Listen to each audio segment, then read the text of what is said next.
Okay, so we're gonna see how the political scene is playing out in the United States. Remember to subscribe, like, and share. Once you subscribe, we will always keep you posted with our latest release videos. So let's get this rolling. Well, I'm just curious, big picture, Steve, how do you think the White House is doing what is on your mind?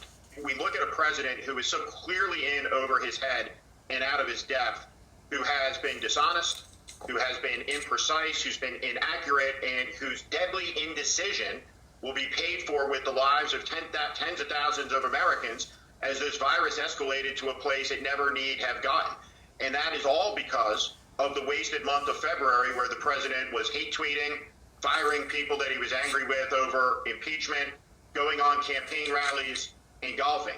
And now the country is paying the price for that. And we should be careful to understand that when the same guy says, well, it'll be back in September, but we'll make it go away really quick, is the same guy when there were 15 cases in the country said soon it would be gone to zero and it would disappear like magic. The lack of credibility in these evening news events is epic and unlike anything we've ever seen. It's a Baghdad Bob show every night of the week, day after day, the airing of the grievances, the airing of his anger issues, the attacks on the governors we see every night, all of the qualities you never ever want to see in a leader in a crisis when lives are at stake. Imagine ourselves 50 years from now. Imagine we're old men and we're talking to historians trying to understand what happened in the era. And what we'll tell them is that in the year 2016, the American people very narrowly, losing the popular vote but winning the Electoral College, put a reality TV show host and a New York City con man into the office of President of the United States, who was unequipped